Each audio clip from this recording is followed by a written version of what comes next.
This channel does not promote any violent, harmful, or illegal activities. All content provided by this channel is meant for an educational purpose only. আর খানিকক্ষণের মধ্যেই সাংবাদিক বৈঠক করতে চলেছেন মুখ্যমন্ত্রী মমতা বন্দ্যোপাধ্যায়। চাকরিহারাদের নিয়ে তিনি এই সাংবাদিক বৈঠক করবেন বলে তিনি জানিয়েছেন তার সোশ্যাল মিডিয়া পেজে।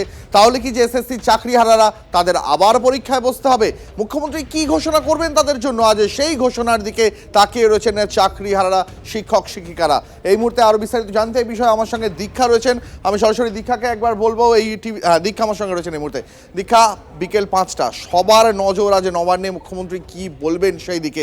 চাকরিহারারা এর আগে শিক্ষা সচিবের সঙ্গে বৈঠক করেছেন, সন্তুষ্ট হননি। আজ মুখ্যমন্ত্রী কি ঘোষণা করতে চলেছেন?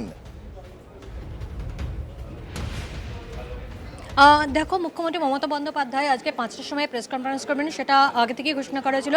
কিন্তু পরবর্তী ক্ষেত্রে দেখা গেল তার যে ফেসবুক পেজ রয়েছে সেখানে তিনি নিজেই লিখেছেন যে আজকে যারা চাকরি হারিয়েছেন তাদের জন্য একটি গুরুত্বপূর্ণ ঘোষণা রয়েছে এবং সে কারণে তিনি সাংবাদিক সম্মেলন করবেন।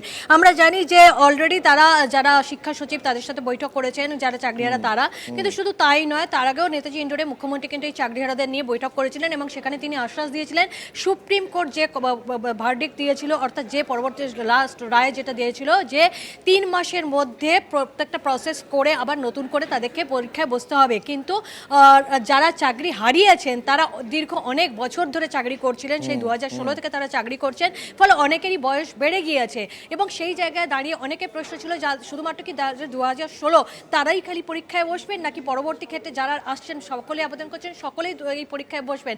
অনেকটা ক্ষেত্রে ধোঁয়াশা রয়েছে এবং সেই কারণে অনেকেই কিন্তু পরীক্ষায় বসতে রাজি নন এবং সেই কারণেই কিন্তু আমরা দেখলাম যে কয়েকদিন আগে বিকাশ ভবনে ধুন্ধুমার কাণ্ড ঘটে গেছে। মুখ্যমন্ত্রী বারবার একেবারে দিকে নজর থাকবে আমাদের। আপাতত অনেক ধন্যবাদ তোমাকে, নজর রাখো।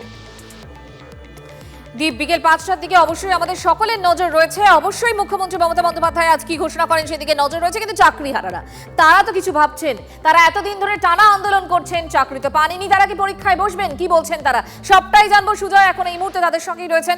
সুজয়, একেবারে আমি দেখো চাকরিহারাদের সঙ্গেই রয়েছি।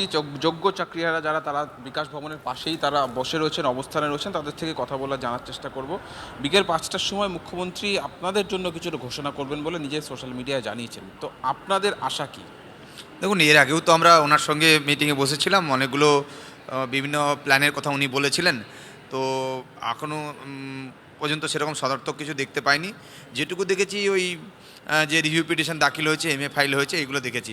কিন্তু উনি বিকেল 5টার সময় সাংবাদিক সম্মেলন করবেন বলেছেন, তো উনি করুন, তারপরে আমরা আমাদের মন্তব্যটা জানাতে পারবো। তার আগে আমরা বুঝতে পারছি না উনি কী দিক নির্দেশ দেবেন আমাদের জন্য। সব কিছুতে একটা সদর্থক একটা যে মানে আপনাদের আশা কি সদর্থক কিছু আপনাদের পক্ষে আসতে চলেছে?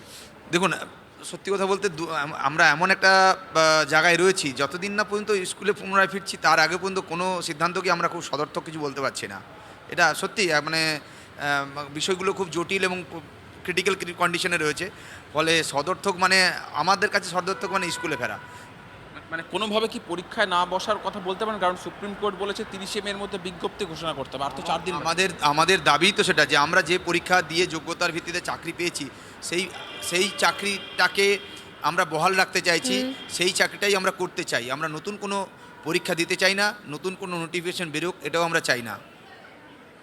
বেশ সুজয়, অবশ্যই আমাদের নজর থাকবে, তার কারণ চাকরি ক্ষেত্রে পুরনো চাকরিতেই ফিরতে চান চাকরিহারারা এবং তারা আর নতুন কোনো পরীক্ষা দিতে চান না। সেক্ষেত্রে আজ মুখ্যমন্ত্রী মমতা বন্দ্যোপাধ্যায় কি ঘোষণা করেন সেদিকে অবশ্যই সকলের নজর রয়েছে।